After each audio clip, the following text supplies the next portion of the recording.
I'm Laura. I just came out here on this Monday. We had a good run. There was a lot of good people that came around, played.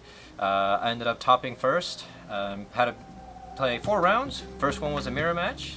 Second one was against Sword Soul. Third one was against Eldritch. I don't know why I remember it. I said 4, but that was all I played.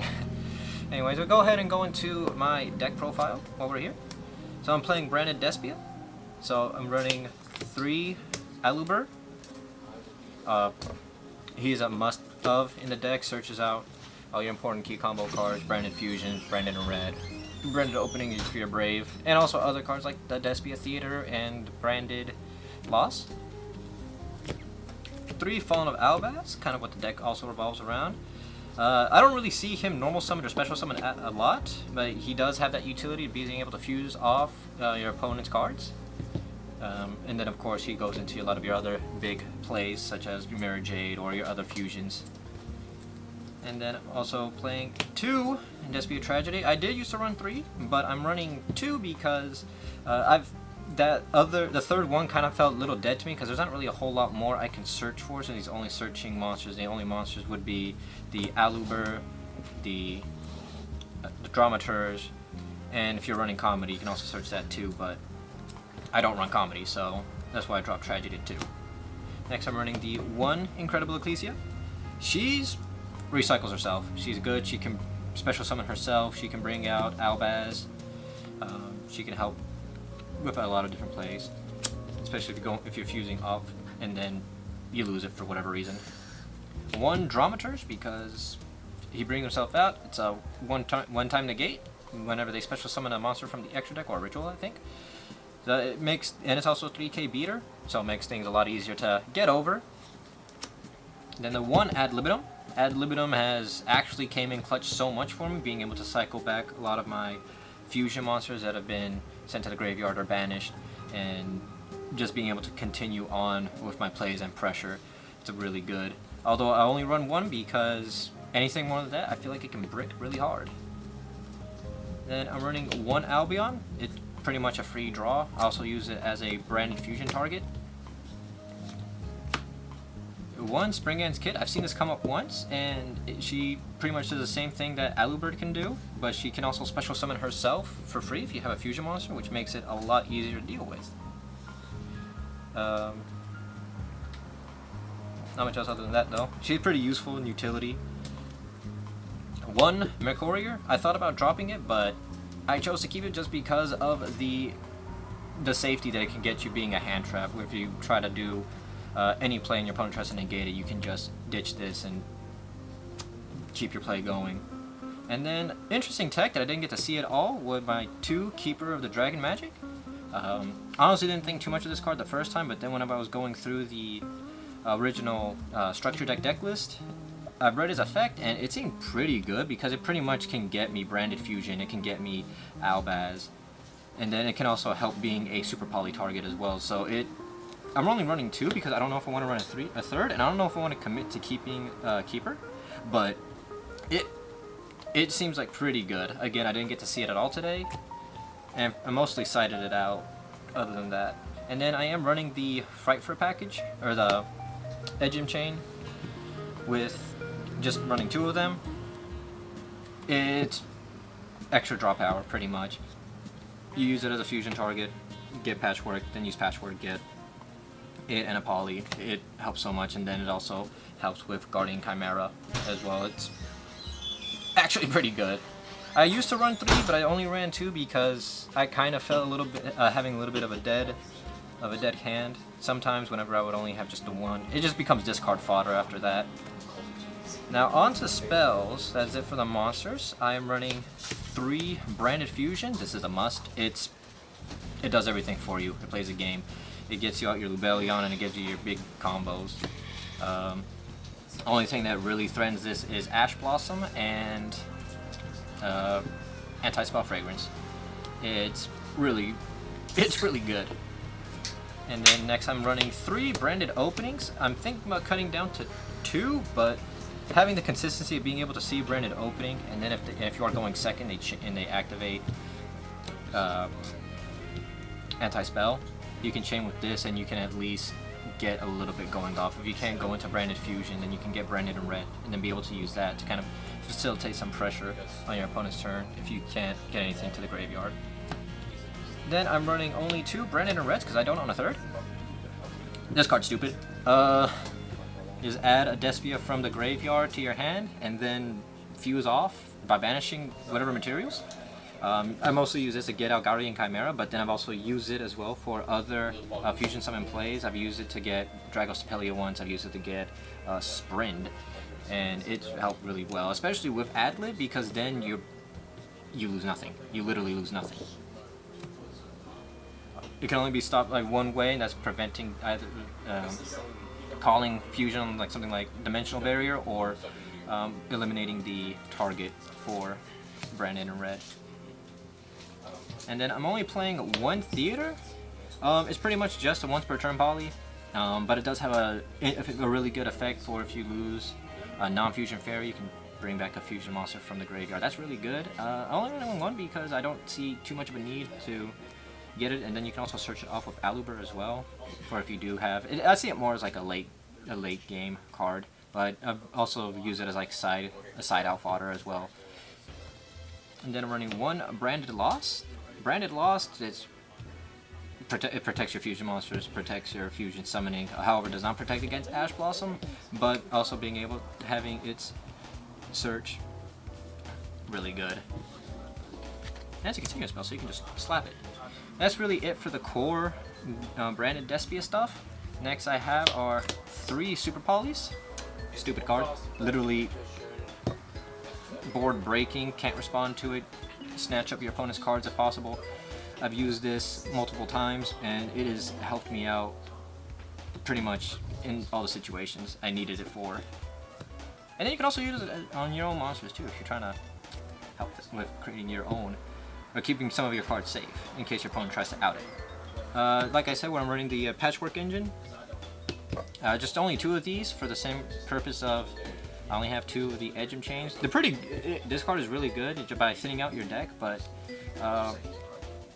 it just becomes discard fodder after a while, which is pretty good. Discard fodder is not bad at all. And again, it just unconditionally gives you 2 cards, so it's also good in going into Guardian Chimeras. You're using Branded in red to bring it out, or if you use Polymerization to bring it out naturally. And with that, I'm running 2 polys. There's not really a whole lot I can say about it. It's just a generic fusion spell. Patchwork target. Helps keep your Guardian Chimera from being targeted. 1 Gold Sarcophagus. This is really for the Despia Tragedy. Just gives you a free search, so you're literally not even out anything. And you get your Tragedy back in your hand, so that gives you an extra search. Which is also another reason why I cut down from 3 to 2. 1 Foolish Burial, same reason for Gold Sarcophagus, and then it can also help facilitate Branded in red. Called by the Grave, because this card is actually dumb. Pretty much stops any hand trap, stops graveyard effects from taking from the graveyard, anything like that. It's really good. And then the last of the spells would be 1 Forbidden Droplet. Why 1? I only have 1. I would love to run another one. This card is so good. Just send off whatever you can, negate however many monsters. They can't respond depending what you send, which is most of the time going to be spells and traps. Or spells and traps, spells and monsters. And it's really good. It's board breaking in itself, just by cutting their attack and negating their effects. There's not a whole lot that can be done about that. And then for the traps, I'm only running 3 Infinite Impermanents. I used to not run hand traps, but this is the first time I've made the decision to run them, and Imperm has helped me out a lot. It kind of works for itself, and then also being able to negate a whole column if you do set it and use it is really good. And then, now lastly for the extra deck, I'm running 2 Mirror Jades. It's a big boss monster. 3k attack, non-targeting banishment, non-destruction, non-targeting removal, and then when it leaves the field, it can nuke your opponent's field, which is really good. And then it can also make pretty good for Super Poly target as well. Next I have 2 Lubellions.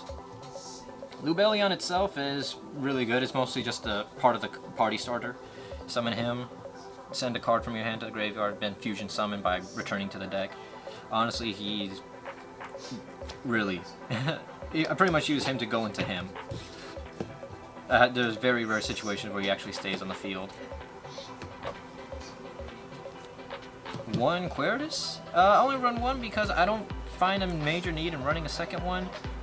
His effect to reduce attack to 0 is really good, but when it comes to another deck that's also, for example, a mirror match like I played before, he doesn't really help too much in that regard.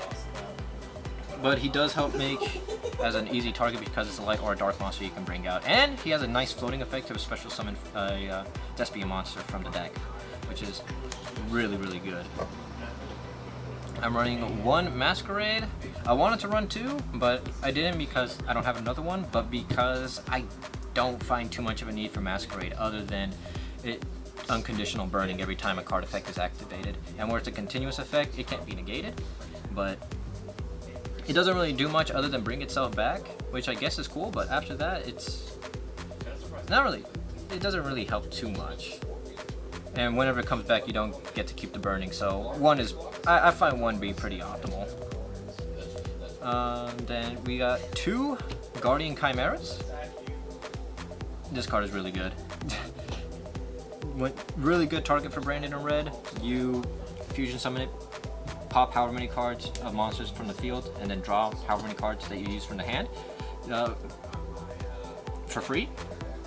Why not? And it's a 3300 attack and defense beater, and so it's really hard to get over. It is a good removal card, and if you have polymerization in the graveyard, it's untargetable, so there's very few ways to out it. Then I'm running one Albalonatus.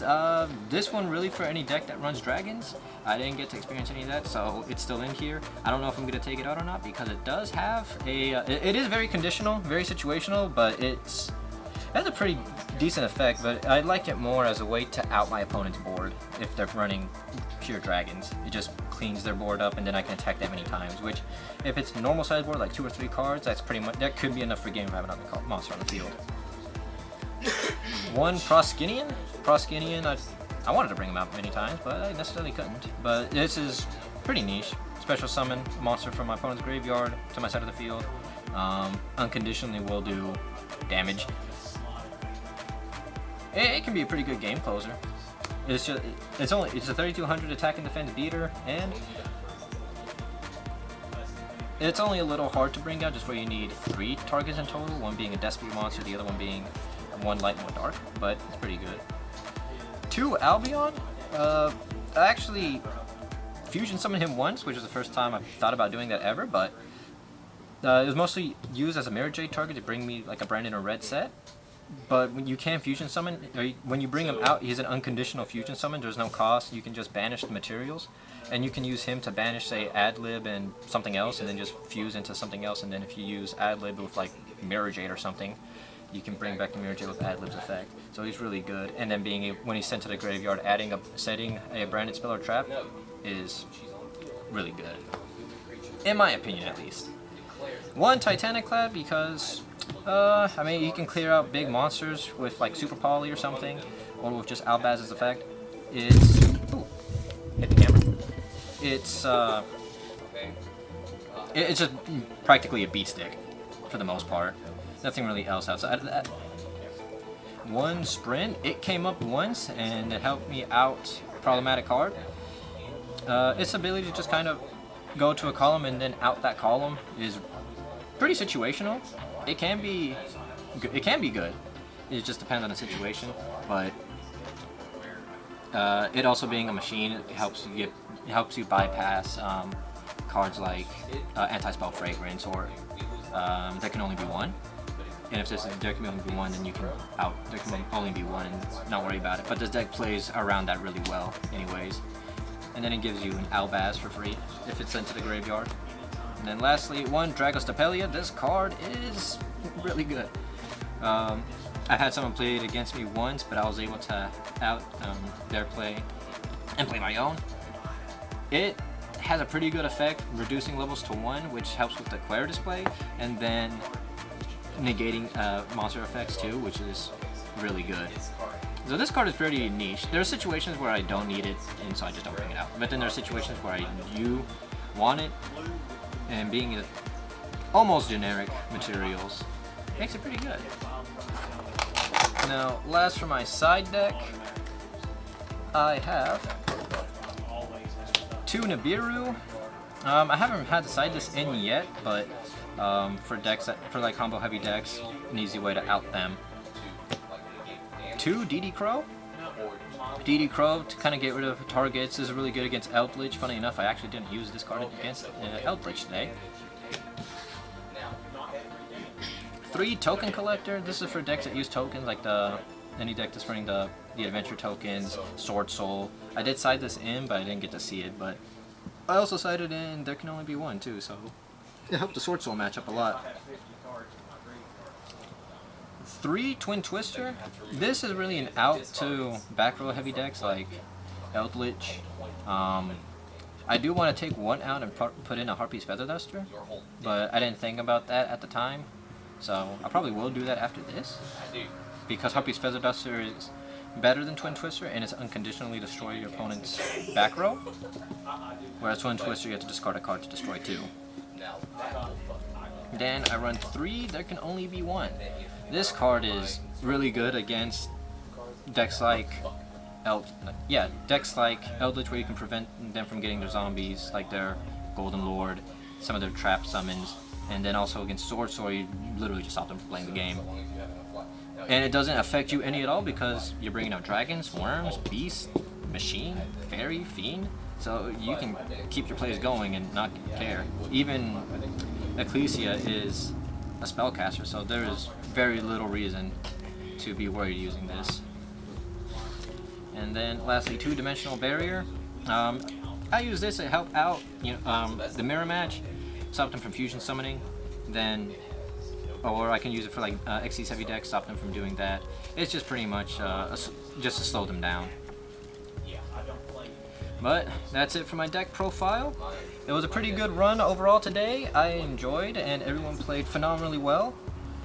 But if you are in the area, in the Tri-Cities area, and able to come by, every other Monday they do Yu-Gi-Oh! Locals here in Two Dudes Gaming.